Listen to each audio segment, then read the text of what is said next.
बिस्मिल्लाहिर्रहमानिर्रहीम अस्सलाम वालेकुम डियर स्टूडेंट। आज हम डी कॉम पार्ट वन की जो फाइनेंशियल अकाउंटिंग की बुक है गुलमीर मलिक साहब की, उसका जो चैप्टर नंबर 7 है कैश बुक और कैश जर्नल का, उसकी एक्सरसाइज नंबर 14 आज हम करने जा रहे हैं। तो पेज नंबर 152 पे आ जाएं। Financial accounting D com part one Gulmir Malik साहब की बुक है फाइनेंशियल अकाउंटिंग की। पेज नंबर है 152, एक्सरसाइज नंबर 14। जी एक्सरसाइज नंबर 14 में Khalid traders completed the following transactions during the month of August. Record them in cash receipt journal and cash payment journal. जी ये जो transaction दी गई हैं खालिद ट्रेडर्स की, इनको हमने कैश रसीट जर्नल और कैश पेमेंट जर्नल में रिकॉर्ड करना है। तो सबसे पहले आप लोग कैश रसीट जर्नल और कैश पेमेंट जर्नल का फॉर्मेट बना लें। जी तो ये जो है ये कैश रसीट जर्नल है, और इसके अलावा जो कैश पेमेंट जर्नल है वो ये जो है ये कैश पेमेंट जर्नल है। तो अगर कैश रिसीव होगा तो उसको हम इस कैश रसीट जर्नल में लिखेंगे। अगर हम किसी को पेमेंट करेंगे यानी अदायगी करेंगे तो उसको हमने इस कैश पेमेंट जर्नल में लिखना है। जी फर्स्ट डेट को इन्वेस्टेड इनटू बिजनेस 50,000, कारोबार में 50,000 रुपये इन्वेस्ट किया है, यानी 50,000 रुपये से कारोबार शुरू किया। देखें जब भी कोई बंदा कारोबार शुरू करता है तो सबसे पहले कारोबार में वो पैसे लाता है। तो इसका मतलब ये है कि कारोबार में पैसा आया है, कैश आई है, इसलिए इसको कैश रसीट जर्नल में लिखेंगे। जी तो 1 अगस्त को यहाँ पे डेट के कॉलम में लिखें। फर्स्ट को कारोबार शुरू करने के लिए लफ्ज़ हम कैपिटल इस्तेमाल करते हैं, और कारोबार इसने शुरू किया है 50,000 से, तो इस बैंक या कैश के कॉलम में लिखें 50,000। और इसी तरह देखें ये कैपिटल लिखा हुआ है, तो कैपिटल को ये भी नहीं लिखा, यहाँ पे भी नहीं लिखा, इन दो कॉलम में देखना है। जब नहीं लिखो तो इसको आपने सन्ड्री अकाउंट में लिखना है, तो यहाँ पे लिखें 50,000। जी उसके बाद जो नेक्स्ट ट्रांजेक्शन है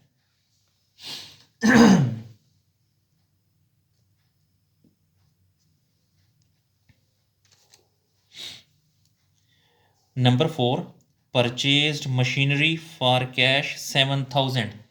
मशीनरी हमने परचेज की है 7,000 की। 4 डेट को परचेज मशीनरी फॉर कैश 7,000 की मशीनरी परचेज की है। देखें जब हमने मशीनरी परचेज की है तो उसके एवज हमने पेमेंट की है ना, तो जब भी हम पेमेंट करेंगे यानी पेड की एंट्री होगी तो उसको कैश पेमेंट जर्नल में लिखना है।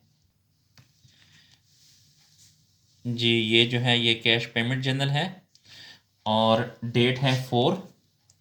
यहाँ पे डेट के कॉलम में लिखेंगे 4। मशीनरी परचेज की है तो यहाँ पे लिखें मशीनरी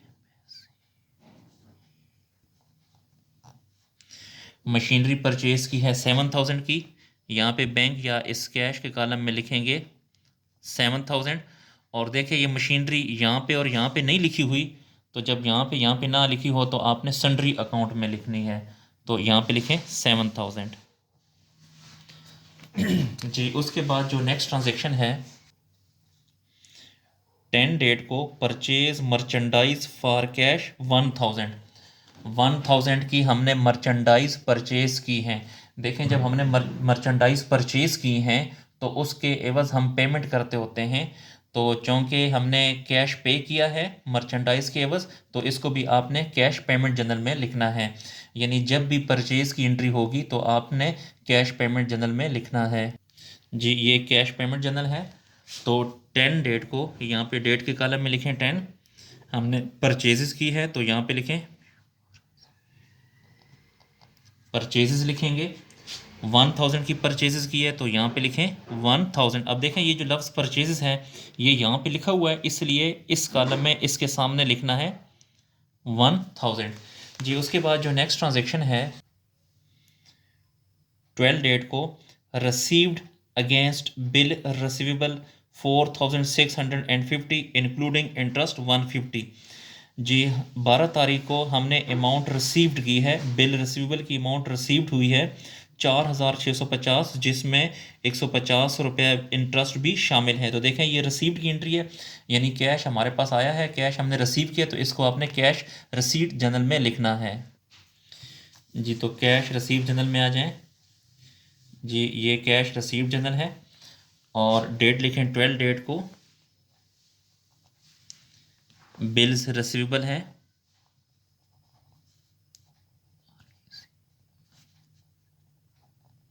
बिल रिसीव हुआ है 4,650, तो 4,650 और इंटरेस्ट जो है वो 150 है, तो यहाँ पे लिखेंगे 150। तो देखें यहाँ पे बिल रिसीवेबल लिखा है, बिल रिसीवेबल या अकाउंट रिसीवेबल एक ही चीज़ है, तो यहाँ पे लिखना है, इन दोनों को ऐड करना है। तो इन दोनों को ऐड करेंगे तो ये आ जाएगा 4800 जी। उसके बाद जो नेक्स्ट ट्रांजेक्शन है 15 को, paid salaries to employees 4,000, paid salaries to employee 4,000 हमने एम्प्लॉय को सैलरी पे कर दी। तो देखें हमने पेमेंट की है, यानी पेड की एंट्री है, तो जब भी पेड की यानी पेमेंट की एंट्री होगी तो कैश पेमेंट जनरल में लिखेंगे जी। तो कैश पेमेंट जनरल में आ जाइए, ये कैश पेमेंट का जनरल है। तो डेट है, डेट है 15, तो यहाँ पे लिखें 15 को हमने सैलरीज पे की है, सैलरीज लिखें, 4,000 पे की है, तो यहाँ पे लिखें 4,000। अब देखें ये सैलरी जो है इन दोनों कॉलम में नहीं लिखा हुआ यहाँ पे, तो आपने इसको भी सन्ड्री अकाउंट में लिखना है 4,000 जी। उसके बाद जो नेक्स्ट ट्रांजेक्शन है 20 को, पेड समी एंड कंपनी 3,330 लेस 2% डिस्काउंट। देखें पेड हमने पेमेंट की है समी को, क्योंकि ये पेमेंट की एंट्री है, इसको भी कैश पेमेंट जनरल में लिखेंगे। तो पहले इसकी ज़रा कैलकुलेशन चेक कर लें जी। 3,330 इसका 2% डिस्काउंट है, तो 3,302 से 3,330 को मल्टीप्लाई करेंगे 2 से, तो इससे आ जाएगा 6,660 और डिवाइड बाई 100। तो 6,660 को 100 पे डिवाइड करेंगे तो ये आ जाएगा 66.6, या आप इसे 67 कर सकते हैं। तो डिस्काउंट जो है वो 67 है जी। तो 15 के बाद 20 डेट को हमने पेमेंट की है समी एंड कंपनी को, तो यहाँ पे लिखेंगे समी एंड कंपनी, और डिस्काउंट की अमाउंट हमने फाइंड की है 67, तो यहाँ पे लिखें 67।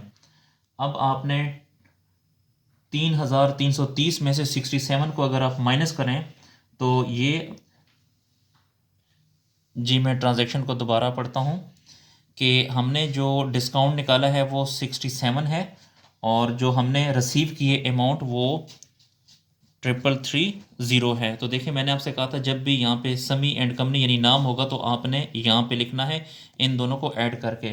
तो इन दोनों को हमने ऐड किया तो ये आता है 339 और 7 जी। उसके बाद जो नेक्स्ट ट्रांजेक्शन है 25 को, paid ₹5,460 in full settlement of ₹5,600 जी। हमने जो पेमेंट की है 5,460 पेमेंट की है, जबकि हमने पेमेंट करनी थी 5,600।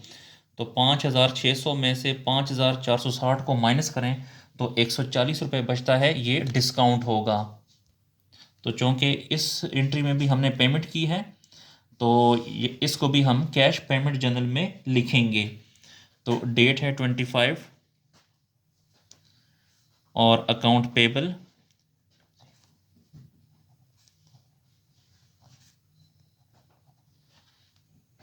जी। जो डिस्काउंट है वो 140 और जो हमने पेमेंट की है 5,460 जी। ट्रांजैक्शन में दोबारा समझा देता हूँ कि हमने पेमेंट करनी थी 5,600, लेकिन हमने पेमेंट की है 5,460। तो 5,600 में से 140 को माइनस करें तो 5,460 ही आता है जी। दोबारा मैं बता देता हूँ कि हमने जो ये पेमेंट की है,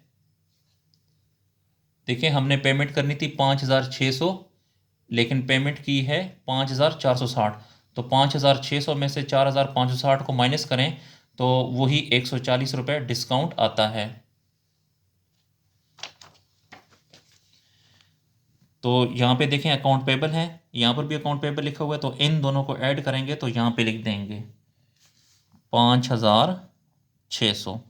जी मैं दोबारा बताता हूँ कि हमने पेमेंट करनी थी 5,600, लेकिन हमने उसमें पेमेंट की है 5,460। तो इसमें से ये माइनस करेंगे तो ये 140 डिस्काउंट आ जाएगा। जी उसके बाद जो लास्ट ट्रांजैक्शन है हमारी,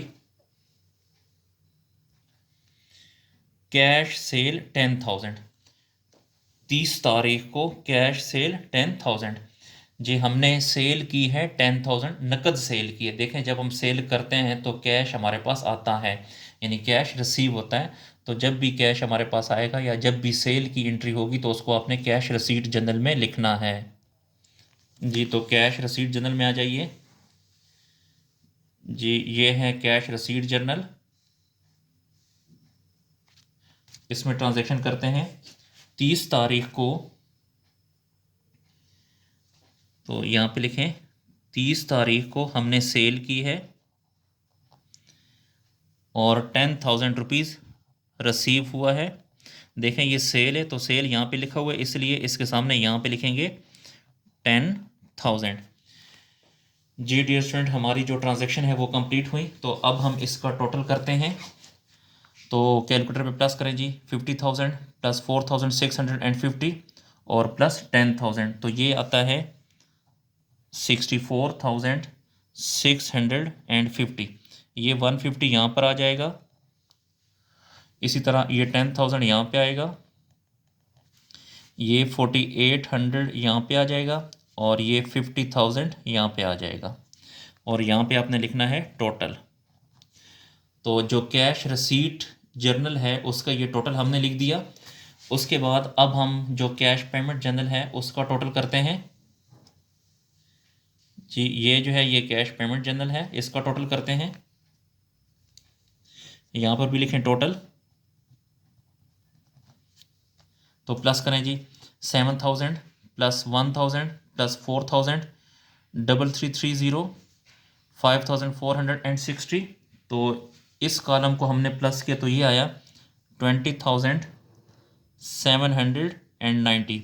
इसी तरह 67 प्लस 140 ये आ जाएगा 207। ये 1,000 यहाँ पर आ जाएगा, 3,397 प्लस 5,600, इन दोनों को प्लस किया तो ये आ गया 8,997। 7,000 प्लस 4,000, इसको प्लस करने से आया 11,000। जी डियर स्टूडेंट, हमारा जो क्वेश्चन है वो इख्तिताम पजीर हुआ, कंप्लीट हो गया। तो इस क्वेश्चन को आप समझ के अपने पास नोट कर लें। डियर स्टूडेंट, अगर आपको मेरी वीडियो पसंद आ रही है तो मेरे चैनल को लाजमी सब्सक्राइब करें और मेरी वीडियो को लाइक भी करें ताकि मेरी हौसला अफजाई हो। और अगर आपको किसी पॉइंट की समझ नहीं आती या अकाउंटिंग में आपको अगर कोई प्रॉब्लम है, कोई मसला है, तो आप कमेंट सेक्शन में जाकर मुझसे पूछ सकते हैं। इसके अलावा जो DCOM 1 की मैथ स्टेट है खादिम हुसैन साहब की, वो भी कंप्लीट उसका सोल्यूशन मैंने अपलोड किया हुआ है। तो अगर आपको ज़रूरत हो तो प्लेलिस्ट में जाकर वहाँ से हासिल कर सकते हैं। जी बहुत शुक्रिया, अल्लाह हाफिज़।